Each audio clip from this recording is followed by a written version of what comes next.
Music Row has been a mainstay in Nashville for decades, but that historic area is a neighborhood in transition, and not everyone's happy about it.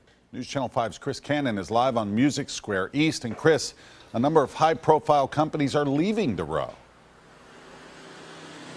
There are, Rory, and that's been making headlines lately. But still, the vast majority of businesses down here are just like this here, small music-related companies. And there's a new coalition that's just getting started with the goal of keeping it that way.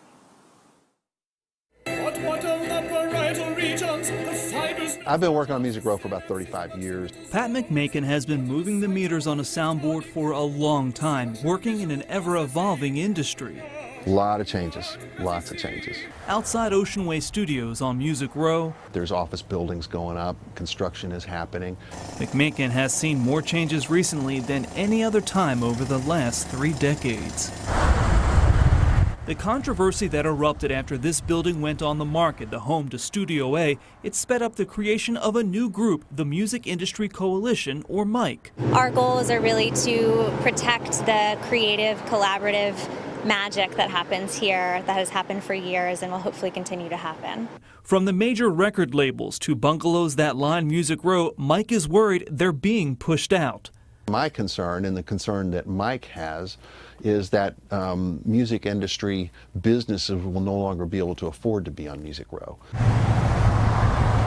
Sony Music recently sold its longtime home and will leave Music Row. McMakin says it's all about the bottom line, and it's not just the big businesses who are leaving. Small publishing company, the small publicist company, the attorney's office, all of those small businesses being on Music Row are a very vital part of the community, the business community that we have.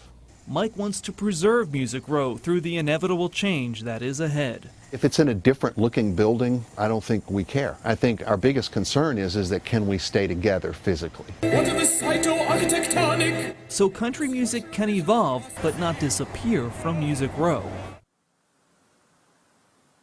And just a few blocks from here, closer to the roundabout, more signs that not everyone is leaving Music Row. Performing rights group CSAC is building a new headquarters down there. It is the first new office tower built on Music Row in more than a decade. And they won't take up the entire space. They'll have space for new companies, creating some new modern office space, which is lacking down here. We are live on Music Square East. Chris Cannon, News Channel 5 HD.